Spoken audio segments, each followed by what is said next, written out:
Magandang umaga, ngayon po ay araw ng linggo, March 10, 2024 at narito muli ang update sa lagay ng panahon.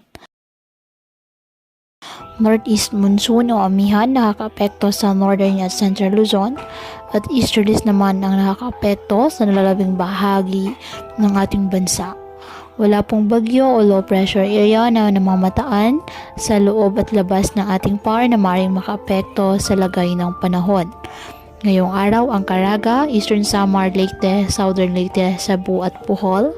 Asahan na maulap na kalangitan na may kalat-kalat na pag-ulan at thunderstorms dahil po sa easterlies. Ang Metro Manila, Cagayan Valley, Cordillera Administrative Region, Central Luzon at Calabarzon.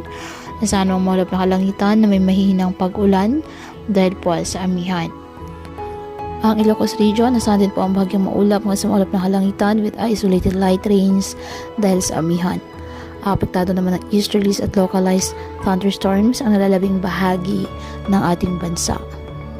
Kaya patuloy po natin na pag-iingat pa din ang ating mga kababayan sa pantapan po ng mga pagbaha at pagguho ng lupa at ugalin po na magdala palagi ng payong o kahit anong panangga sa ulan o di kaya na may sa init ng araw kapag lalabas ng ating mga tahanan. At yan po muna ang update sa lagay ng panahon ngayong araw. Muli patuloy po tayo na mag-ingat at palaging tandaan, God loves you. Stay safe and God bless.